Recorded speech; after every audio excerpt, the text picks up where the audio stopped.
language. No matter what anybody tells you, words and ideas can change the world. We don't read and write poetry because it's cute.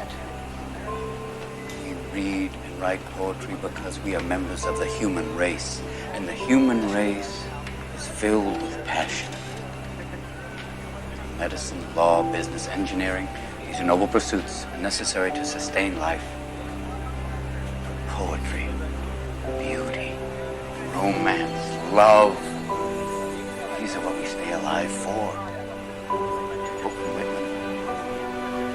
Oh me, oh life, the questions of these recurring, of the endless trains of the faithless, of cities filled with the foolish. What good amid these, oh me, oh life? Answer, that you are here. Life exists and identity. And the powerful play goes on and you may contribute a verse. Will your verse be? You must strive to find your own voice. Because the longer you wait to begin, the less likely you are to find it at all. Thoreau said most men lead lives of quiet desperation. Don't be resigned to that. Break out. Conformity.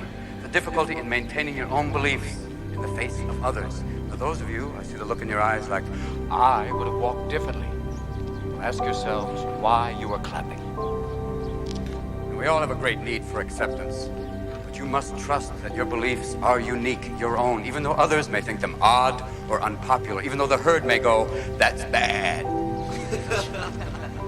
Robert Frost said, 2 roads diverged in the wood, and I took the one less traveled by.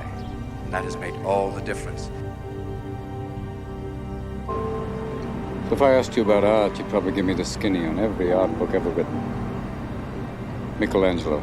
I know a lot about him.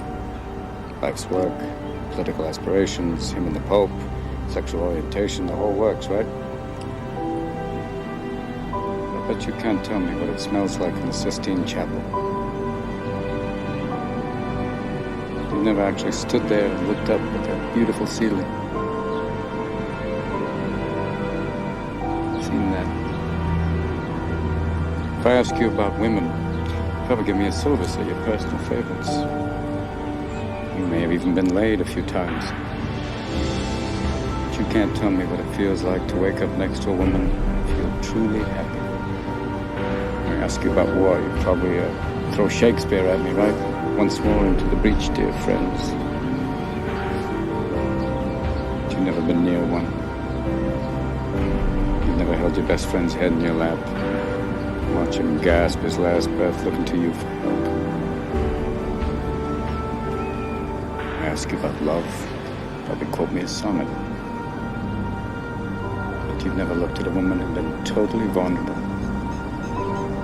Known someone that could level you with her eyes. Feeling like God put an angel on earth just for you.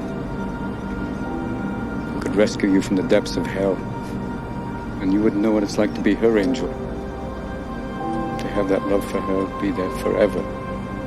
Through anything. Through cancer. And you would know about sleeping sitting up in a hospital room for 2 months, holding her hand, because the doctors could see in your eyes that the terms visiting hours don't apply to you. You don't know about real loss, because that only occurs when you love something more than you love yourself. I doubt you've ever dared to love anybody that much.